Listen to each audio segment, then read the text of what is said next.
बंगाल में बीजेपी दौरे पर हमले के बाद केंद्र साथ पीएम मोदी ने किया नए संसद भवन का शिलान्यास। दिल्ली में डिप्टी सीएम ने बीजेपी पर लगाए गंभीर आरोप। ममता बनर्जी ने बीजेपी को कहा आउटसाइडर। फॉल्स फ्लैग को पाक सेना ने बताया प्रोपेगेंडा।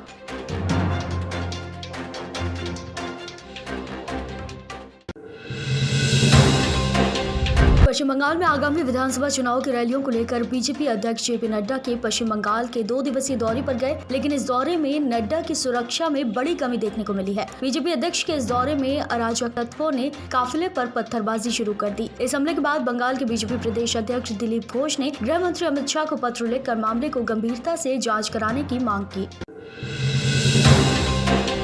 आज राजधानी दिल्ली में पीएम मोदी ने देश के नए संसद भवन का शिलान्यास कर दिया। इस मौके पर पीएम मोदी ने देश को संबोधित करते हुए कहा कि नई संसद भवन का शिलान्यास भारत के लोकतांत्रिक इतिहास की मील का पत्थर साबित होगा। पुराने संसद भवन ने देश की आजादी के बाद भारत को नई दिशा दी थी, तो वहीं नया भवन आत्मनिर्भर भारत के निर्माण का गवाह बनेगा। जल्द भारत दुनिया में लोकतंत्र की जननी के रूप में जाना जाएगा।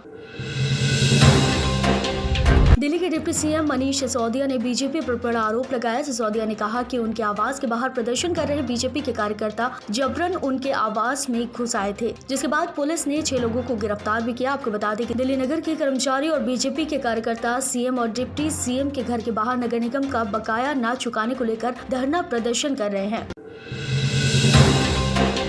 पश्चिम बंगाल के 24 परगना जिले के दौरान डायमंड हार्बर के इलाके में बीजेपी के राष्ट्रीय अध्यक्ष जेपी नड्डा के काफिले पर पत्थरबाजी को लेकर केंद्रीय गृह मंत्री अमित शाह और रक्षा मंत्री राजनाथ सिंह ने कड़ी निंदा की है। अमित शाह ने कहा कि केंद्र इस मामले को काफी गंभीरता से ले रहा है। ममता बनर्जी के शासन में बंगाल अत्याचार, अराजकता और अंधकार का गढ़ बन चुका। यहाँ लोकतंत्र की सरेआम हत्या की जाती है। हालांकि केंद्र ने ममता सरकार से सुरक्षा में लापरवाही को लेकर जवाब मांगा।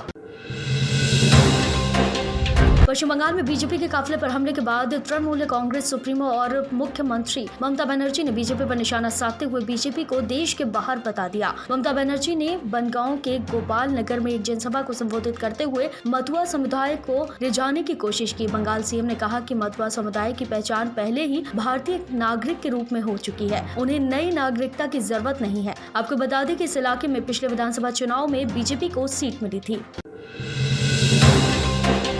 भारतीय सेना ने एलओसी पर हाई अलर्ट जारी करते हुए फॉल्स फ्लैग किया, लेकिन पाक की सेना ने फॉल्स फ्लैग के दावे को खारिज करते हुए इसे प्रोपेगेंडा करार दिया है। आपको बता दें कि पाक सरकार ने यह भी आरोप लगाया कि भारत में किसान आंदोलन से ध्यान हटाने के लिए फॉल्स फ्लैग का दावा किया गया। आपको बता दें कि 11 दिसंबर को पाकिस्तानी खुफिया एजेंसी ISI का अलग अलग देशों के राजनयिकों और मिलिट्री के साथ सम्मेलन हुआ था।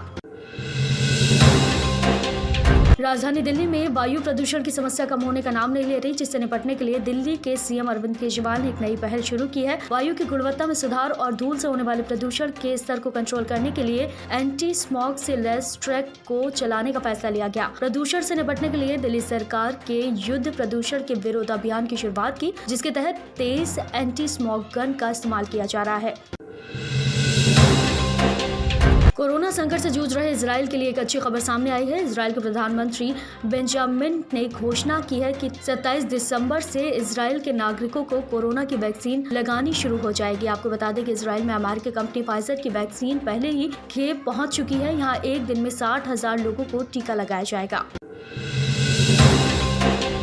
भारत में आखिरकार कोरोना संकट के बाद करीब 1 साल बाद क्रिकेट सीरीज शुरू होगी। अगले साल फरवरी में इंग्लैंड क्रिकेट की टीम भारत के दौरे पर आएगी। इस दौरान दोनों टीमों के बीच 4 टेस्ट मैच, 3 वनडे और 5 T20 मैच खेले जाएंगे। टीमों के बीच 5 फरवरी से टेस्ट मैच शुरू होंगे। आपको बता दें कि भारत के अंतिम टूर्नामेंट मार्च 2020 में खेला गया था, जिसके बाद मार्च में होने वाले IPL सीजन 13 को रद्द कर दिया गया। सितंबर में दुबई में खेला गया था।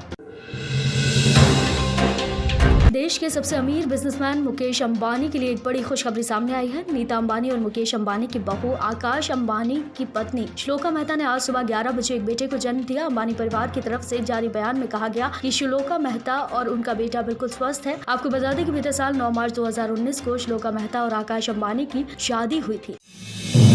आप देख रहे हैं नेट्रिक न्यूज, साहस सच कहने का।